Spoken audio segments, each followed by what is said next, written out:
Good morning and welcome to Breakfast with John Kay and Sally Newton. Good morning, our headline today. Showdown on sleaze. The Prime Minister faces questions in the row over MP's second jobs. Are you feeling the pinch because from snacks and drinks to utility bills and the price of petrol at the pump, we are all paying more somewhere? We get the latest inflation figures a bit later. I'll be speaking to businesses and customers here in Ojuam. And good morning coming up in sport, the fallout from a damning day for English cricket. As Daisy Breivik excuses the sport of being institutionally racist.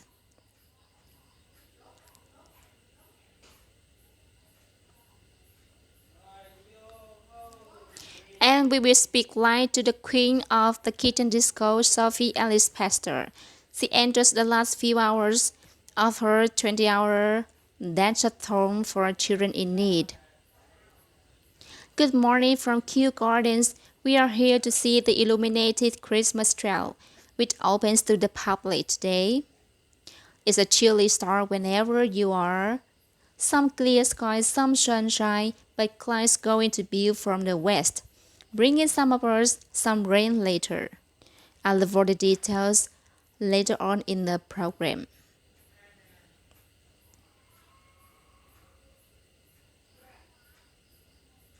Hi there, good morning, Wednesday, the 17th of November, and our top story is that the Prime Minister plans to tighten the rules on second jobs for MPs are going to be debated in Parliament today as the row continues over sleaze. It follows weeks of mounting political pressures after the former Tory MP Owen Paterson was found to have broken lobbying rules at a pet consultant. Our political correspondent Helen Cat reports.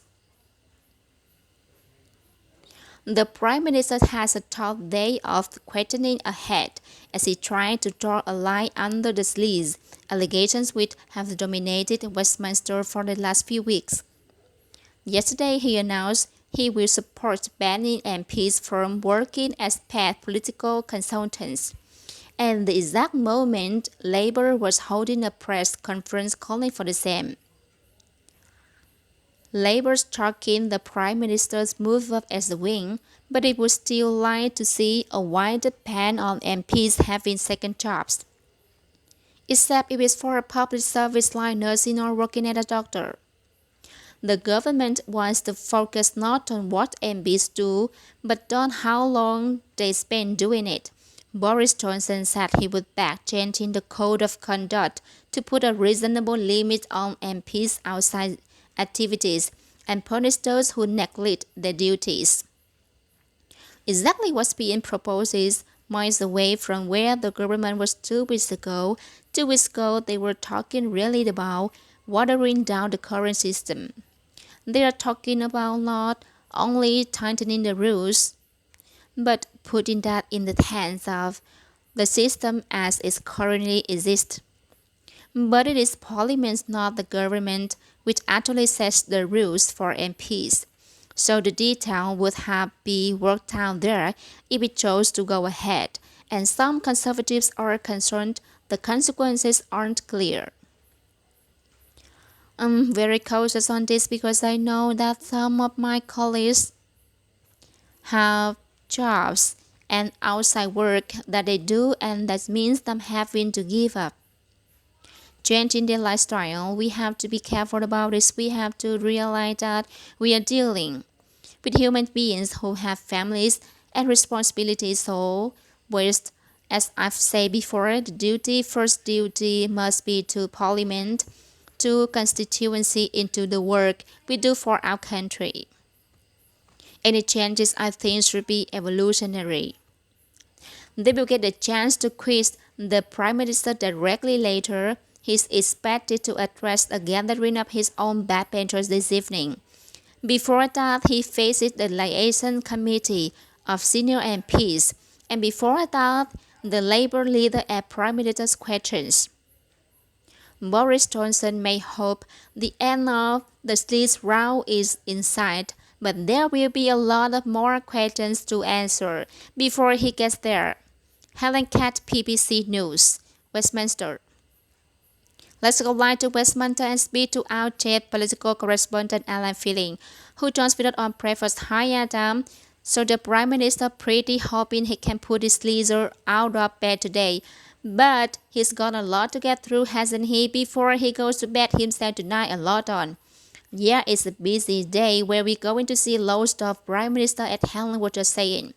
Prime Minister's questions, then he got a liaison committee, with a lot of the chairs of the parliamentary committees grilling him for a couple of hours. And then we understand he's going to go and speak to his own backbenchers this evening.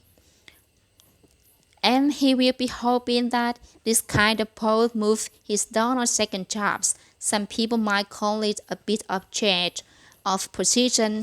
We'll try to draw a line under this whole saga. I'm not sure if you though, because what will happen today is that a process will be started, where Parliament will look at its own rules about second jobs.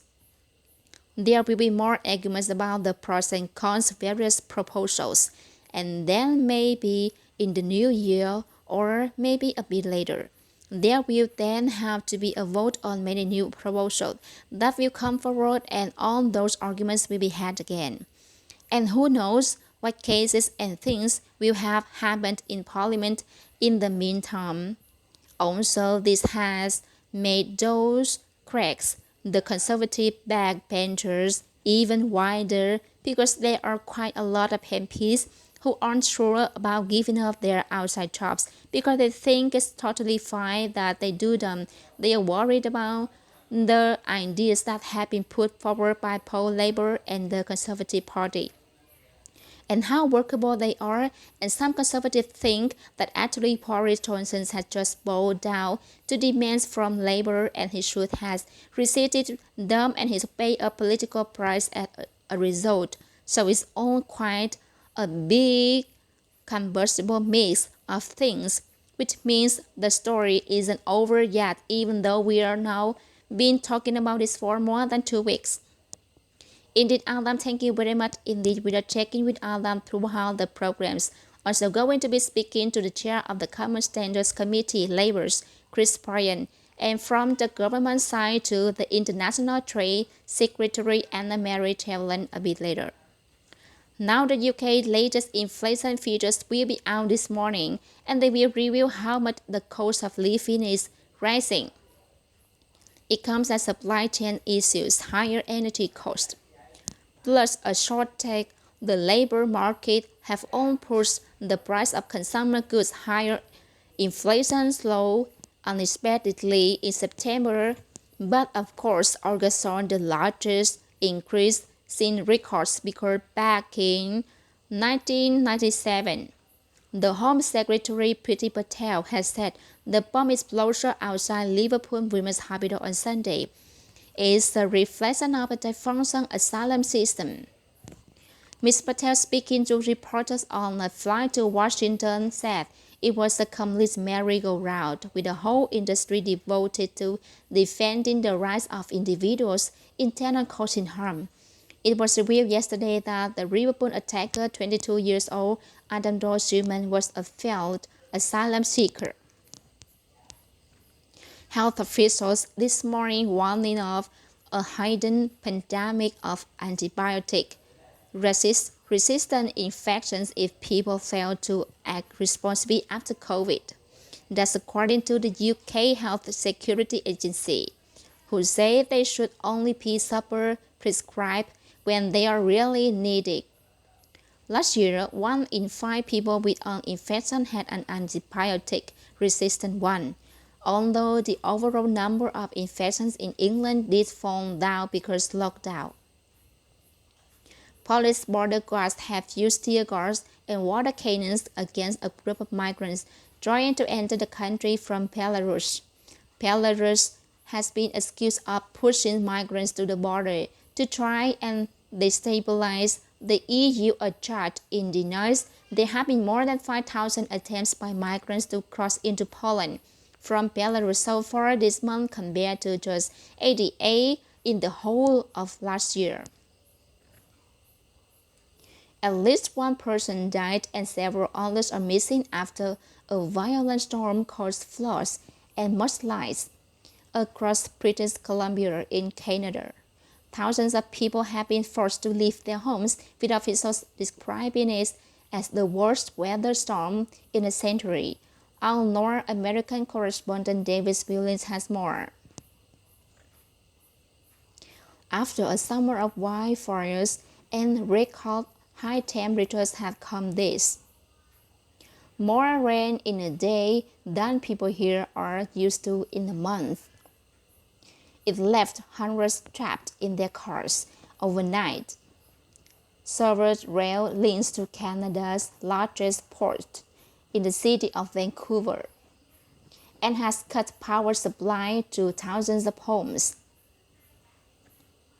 The rain has also brought with it mudslides which forced the evacuation of an entire town. Hundreds of people, many of them children, were loaded onto buses after being airlifted to safety from the town of Esquimalt in British Columbia. Others, meanwhile, have found themselves inside with the flood water rising. We are safe. We are a little bit above where the flooding is on occurred. And again, lucky that happened. And my uncle's house is in the water. My cousin who just finished having a baby in Kamloops 2 days ago, their house is totally flooded. They have nowhere to go. Across the border in Washington state, torrential rains and high winds have also been wreaking havoc, flooding, and again trapped people in their cars. Some counted themselves lucky to have escaped, rolling down the windows and looking for easiest way out. Had to crawl through the passenger side because car ended up tumbling with the drive side towards the ground a little bit, so crawled out the passenger side and was able to get out, thankfully. The outskirts of Vancouver have now experienced their hostage and their wasted days on record within the space of just a few months. As in many other parts of the world, it's left people here wondering whether this is what constitutes the new normal. David Willis, PBC News, Los Angeles.